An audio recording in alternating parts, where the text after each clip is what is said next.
ఈరోజు ఇంతకుముందే గచ్చిబౌలిలో టీ హబ్లో ఈరోజు మనం గూగుల్తో ఒక జాయింట్ వెంచర్ స్టార్టప్స్ కోసం ప్రారంభించుకున్నాం. కొత్తగా పరిశోధనలు చేసే వాళ్లకు ఆర్థిక సహాయాన్ని అందించాలి. వాళ్ళకి తెలివి ఉంది, సాంకేతిక నైపుణ్యం ఉంది, వాళ్లకు చెయ్యాలనే ఆతృత ఉన్నది. కానీ ఆర్థికంగా ప్రయోగాలు చేయడానికి ఒక్క రూపాయి లేదు. తల్లిదండ్రులు కూలీ నాలి పనులు చేసుకునే పేదవాళ్ళు ఉన్నారు. వాళ్ళ పిల్లల కోసం ఇవాళ స్టార్టప్ ఫండ్ ఇప్పుడు అక్కడి నుంచో ఇక్కడికి వచ్చిన 1000 కోట్లు ఈరోజు పరిశోధన చేసే తెలంగాణ యువతకు అందించాలని అక్కడ ఒక గొప్ప ఆఫీస్ పెట్టి ఆ పిల్లలకు అక్కడ ప్లేస్ ఇవ్వండి, వాళ్ళ పరిశోధనలకు డబ్బులు ఇవ్వండి. ఒకప్పుడు గూగుల్ కూడా 2 విద్యార్థులు ఒక కార్ షెడ్లో మొదలు పెడితే ఇవాళ గూగుల్ అయింది. టెస్లా ఇలాన్ మస్క్ ఒక చిన్న పరిశోధన చేస్తే ఇలాన్ మస్క్ అయింది. ఇట్లా చాలా కంపెనీలు ప్రపంచంలో స్టార్టప్స్గా మారి మొదట్లో చదువుకున్న విద్యార్థులు చిన్న ప్రయోగం చేస్తే ఆ ప్రయోగంలో వాళ్ళు విజయం సాధిస్తే ఈరోజు ప్రపంచంలోనే ఆగర్భ శ్రీమంతులైనరు.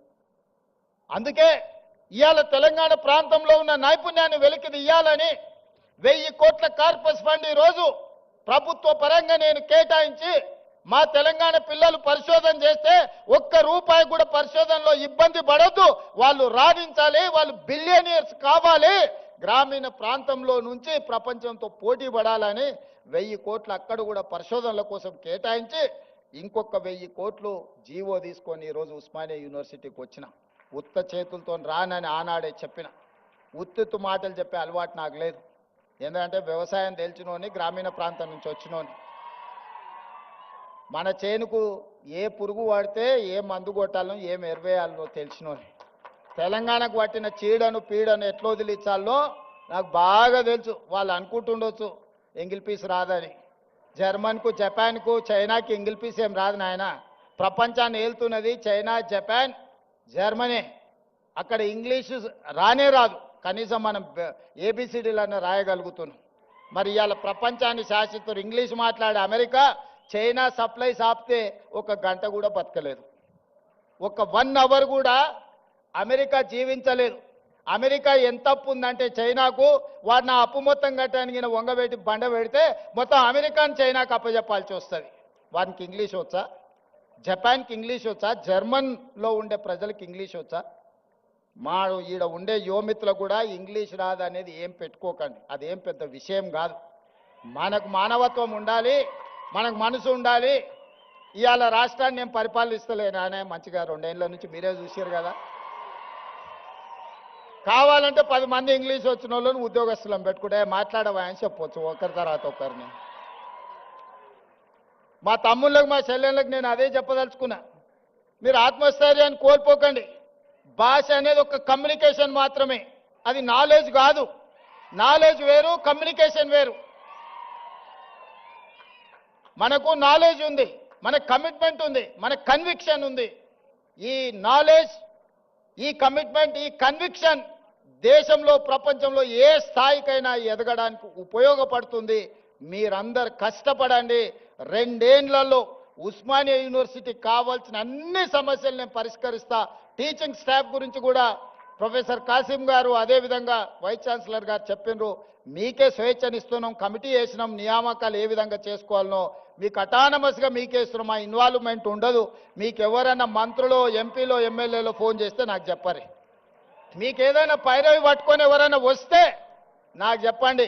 వాళ్ళు ఉద్యోగాలు ఇప్పించుడు కాదు, పైరవి పట్టుకొని వచ్చిన వాళ్ళ ఉద్యోగాలు ఊడదీసే బాధ్యత నాది. నేను చెప్పను. ఈ వేదిక మీద నుంచి ఆర్ట్స్ కాలేజ్ ముందే మీకు మాటిస్తాను. మీరెవరు వైస్ ఛాన్సలర్లు అయిన వాళ్ళు మీకు కూడా తెలియదు మీరు వైస్ ఛాన్సలర్లు అవుతారు. అవునా కుమార్? ప్రొఫెసర్ కుమార్ గారు మీరు చెప్పండి, మీకు తెలుసా ఆర్ట్స్ కాలేజ్ అవుతారని టీవీలో చూసుకున్నారు కదా. గంటా చక్రపాణి గారు ఇక్కడనే ఉన్నారు. వాళ్ళు వైస్ ఛాన్సలర్లు అయింది కూడా వాళ్ళ టాలెంట్ను చూసి, వాళ్ళ కమిట్మెంట్ను చూసి వాళ్ళైతే వీటిని సరిదిద్దుతారని ప్రభుత్వం వాళ్ళని వీసీలుగా నియమించింది. వాళ్ళ యొక్క శక్తి, వాళ్ళ యొక్క సామర్థ్యం, వాళ్ళకున్న ఆలోచన ఇవన్నీ వాళ్ళని వీసీలను చేసింది. రేపు కూడా ఇదే విధానాన్ని మీరు అవలంబించండి. నో పొలిటికల్ ఆబ్లిగేషన్, నో పైరవి. ఎవరిని కూడా ఎంత వారున్నా కూర్చోబెట్టి కాఫీ ఇప్పించండి. మా ఎంపీలో, ఎమ్మెల్యేలో, మంత్రులు వస్తే మర్యాద ఇవ్వండి, మర్యాదలో లోపం చేయకండి. ఛాయ్ తాగిపించండి, మధ్యాహ్నం వస్తే ఇంత భోజనం పెట్టండి, కానీ ఓ టీచర్ ఉద్యోగం మాత్రం ఇవ్వకండి. ఒక టీచర్ ఉద్యోగం పైరవికారుడికి ఇస్తే రాబోయే 35 ఏళ్ళు ఎన్ని వేల మంది పిల్లల భవిష్యత్తు వాళ్ళు చెడగొడతారా? ఆ అధికారం మీకు లేదు, నాకు లేదు. పిల్లల జీవితాలతో చెలగాటం ఆడే అధికారం మీకు లేదు, నాకు లేదు. చదువు చెప్పి పిల్లల సమస్యల్ని పరిష్కరించి వాళ్ళని తెలంగాణ సమాజంలో ప్రయోజకులను చేసే వాళ్ళను మీరు సిబ్బందిగా నియమించుకోండి. మీకు కావాల్సిన సహకారాన్ని అందించే బాధ్యత నాది. ఈ ఉస్మానియా యూనివర్సిటీ తెలంగాణకు గుండెకాయ. గుండెకు జబ్బొస్తే మనిషి పోతాడు. తెలంగాణలో కూడా ఉస్మానియా యూనివర్సిటీకి సమస్య వస్తే ఆ తెలంగాణ సమాజానికే తీరని నష్టం తీసుకొస్తుంది.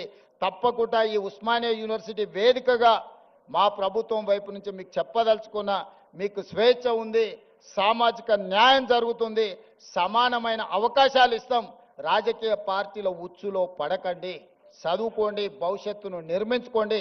సమస్య వచ్చినప్పుడు నిటారుగా నిలబడి కొట్లాడండి. సమస్యల మీద కొట్లాడుతా అంటే నేను వద్దనను. ఇక్కడ కొట్లాడబట్టే తెలంగాణ రాష్ట్ర కళ సాకారమైంది.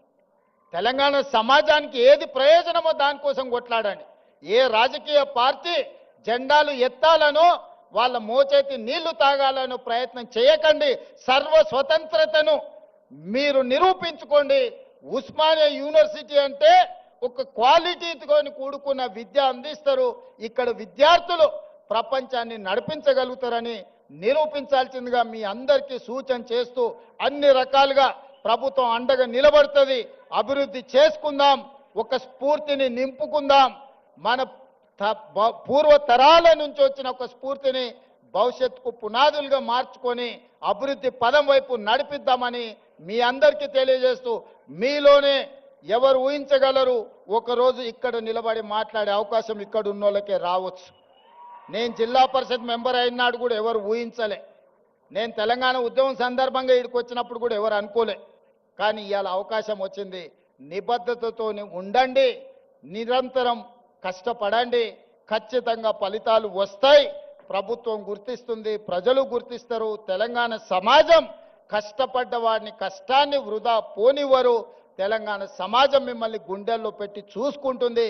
మీ తల్లిదండ్రుల కళ్ళల్లో ఆనందం చూడడానికి కష్టపడి డాక్టర్లు, లాయర్లు, ఇంజనీర్లు, ఐఏఎస్లు, ఐపీఎస్లు కావాలి. అదే నా కోరిక. మీలో కొంతమంది నాయకులై రాష్ట్రాన్ని పరిపాలించాలని ఆశిస్తూ మీ అందరి దగ్గర సెలవు తీసుకుంటున్న ధన్యవాదాలు మిత్రులారా.